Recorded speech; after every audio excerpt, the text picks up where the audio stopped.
Hello दोस्तों, तो फिर से स्वागत है आपका मेरे इस नए व्लॉग में। तो जी कैसे हैं आप सब? आई होप आप बहुत ही अच्छे होंगे। तो आज मैं आपके लिए क्लीनिंग स्पेशल व्लॉग लेके आई हूँ। तो फ्रेंड्स, नीट एंड क्लीन घर किसको अच्छा नहीं लगता। खासकर जो घर की लेडी होती है ना, अगर उसका घर एकदम साफ़ सुथरा रहता है, चमचमाता हुआ रहता है, तो सबसे ज़्यादा खुशी घर की लेडी को ही होती है, क्योंकि उसकी मेहनत उसमें लगी होती है। क्योंकि जब हम घर को डीप क्लीन करते हैं ना, तो जब डीप क्लीन हो जाता है, जब हमारा घर साफ़ सुथरा हो जाता है, तो एक अलग ही पॉजिटिविटी आती है हमारे मन में। तो आज मैं आपसे फुल हाउस क्लीनिंग की कुछ ऐसी टिप्स शेयर करने वाली हूँ कि आपका घर पूरा क्लीन भी हो जाएगा और कम समय में होगा और आप पे प्रेशर भी नहीं पड़ेगा। क्योंकि जब हम पूरे घर को डीप क्लीन करते हैं तो काफ़ी बर्डन पड़ता है हम लोगों पे, और क्योंकि आसान काम नहीं है पूरे घर को डीप क्लीन करना। फर्स्ट टिप ये है कि जब भी आप पूरे घर की क्लीनिंग कर रहे हैं, फुल हाउस क्लीनिंग कर रहे हैं, तो घर का कोई भी मेंबर घर में नहीं होना चाहिए। क्योंकि आपने देखा होगा कि जितने मेंबर होते हैं ना घर में, उतना ही काम फैलता है। अगर आप खुद अकेले काम करेंगे ना, तो अच्छे से स्पीड में काम होता है, क्योंकि हम खुद अपने हिसाब से काम करते हैं घर का। तो ये सबसे बड़ी टिप है। और नेक्स्ट टिप ये है कि जब भी आप पूरे घर की क्लीनिंग कर रहे हैं ना, तो सबसे पहले आप किचन का काम ख़त्म कीजिए। और जिस दिन आपको फुल हाउस क्लीनिंग करनी है, उस दिन 1 घंटे पहले आप मॉर्निंग में जल्दी उठिए। जैसे नॉर्मल आप उठते हैं, उसे 1 घंटे पहले जल्दी उठ जाइए और नाश्ते का और लंच का काम ख़त्म कीजिए। फिर उसके बाद अपने किचन को क्लीन करके आ जाइए। क्योंकि किचन अगर नाश्ता खाने का काम ख़त्म हो जाता है, किचन अगर क्लीन हो जाती है, तो हमारा आधा काम ख़त्म हो जाता है। क्योंकि हम लेडी का जो है किचन का काम बहुत ज़्यादा होता है। आप कर और क्योंकि अगर हम डीप क्लीनिंग में एक बार लग जाते हैं ना फुल हाउस की, फिर उसके बाद हमें नाश्ता खाने बनाने का मन ही नहीं करता है, किचन का काम करने का मन नहीं करता है। तो इसीलिए सबसे पहले किचन का काम ख़त्म कीजिए।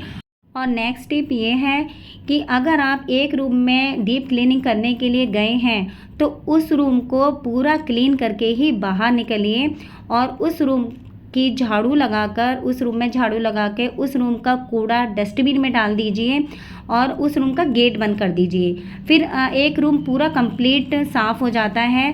फिर उसके बाद जैसे कि मैं बच्चों का रूम साफ़ करके और झाड़ू लगा के डस्टबिन में कूड़ा डाल आई थी, फिर उसका गेट बंद करके फिर मैं बालकनी में गई। बालकनी मैंने अच्छे से डीप क्लीन की और बालकनी का कूड़ा जो है झाड़ू लगा के कूड़ा डस्टबिन में डाल दिया।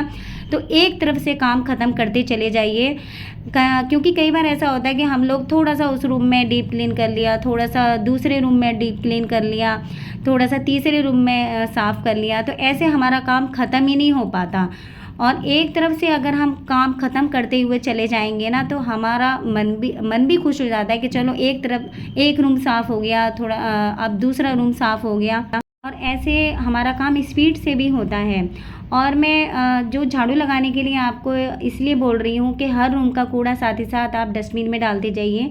इसलिए बोल रही हूँ क्योंकि आप जो है, कई बार ऐसा होता है कि हम लोग जो है सारे जो कूड़ा है ना पूरे घर में घूमता रहता है, हर रूम का कूड़ा पूरे घर में घूमता रहता है, तो बहुत फैला हुआ घर लगता है।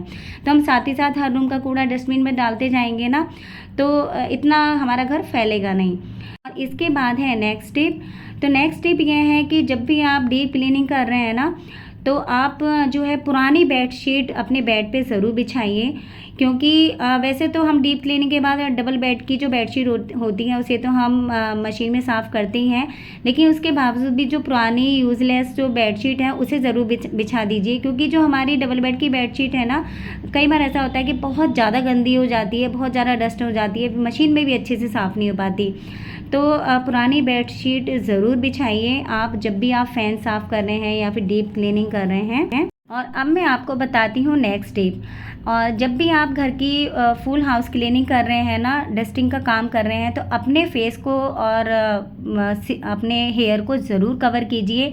जैसे कि आपने वीडियो में स्टार्टिंग में देखा होगा, मैंने अपने फेस को कवर करके ही मैंने डीप क्लीनिंग की थी। फिर इसके बाद मैंने अपना जो है स्टॉल हटा दिया था। फिर क्योंकि इस गर्मी में भी अगर हम ज़्यादा देर तक अपना फेस को कवर करके रखते हैं ना, तो हमारा मतलब एक जी सा घबराने लग जाता है, एक मन घबराने लग जाता है, मतलब बेचैनी सी होने लग जाती है। और मैं आपको फेस कवर करने के लिए इसलिए बोल रही हूँ क्योंकि अगर हम घर की लेडी अगर ज़्यादा ही डस्टिंग का काम करते हैं, क्योंकि फुल हाउस क्लीनिंग में बहुत ही ज़्यादा डस्टिंग मतलब कूड़ा निकलता है, बहुत ही ज़्यादा डस्ट निकलती है। अगर हम ज़्यादा ही डस्टिंग का काम करेंगे ना तो कई बार ऐसा होता है कि हमें धूल से और डस्ट से एलर्जी हो जाती है। और हेयर तो हम वॉश कर लेते हैं लेकिन हमारे जो है एलर्जी की प्रॉब्लम हो सकती है हम लोगों को, इसीलिए अपने फेस को कवर करना ज़्यादा ज़रूरी है। तो अगर अब मैं आपको बताऊंगी नेक्स्ट डे, तो मैंने वहाँ बेडरूम को साफ़ करके साथ ही साथ मैंने झाड़ू लगा के वहाँ का भी कूड़ा ले लिया था, डस्टबिन में डाल दिया था। लेकिन मैंने जो पोछा लगाया ना, पूरे घर में एक साथ ही पोछा लगाया था। ये पोछे का काम हम हर रूम में अलग अलग नहीं कर सकते, क्योंकि कितना भी कोशिश कर लें थोड़ा बहुत तो डस्ट जाती ही है। तो इसीलिए मैंने सारे घर की जो है मैंने पोछा लगा दिया था सारे घर का। और यहाँ मैं दिखाती हूँ घर को क्लीन करने से पहले मेरे घर का क्या हाल था, और इसके बाद मैं आपको दिखाऊंगी कि पूरा जब मेरा घर क्लीन हो गया था तो वो क्या सीन था।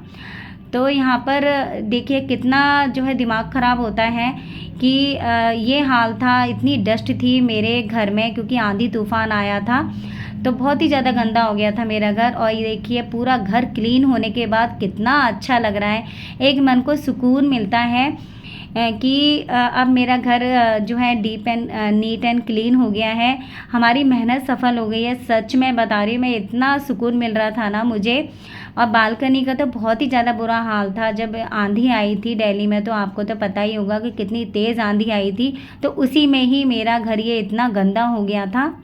तो फ्रेंड्स, कैसी लगी ये फुल हाउस क्लीनिंग की टिप्स, आप कमेंट करके ज़रूर बताइएगा। और चैनल को प्लीज़ सब्सक्राइब किए बिना मत जाइएगा, और वीडियो को लाइक और शेयर ज़रूर कीजिएगा। तो मिलते हैं नए इंटरेस्टिंग व्लॉग के साथ। Take care, bye bye.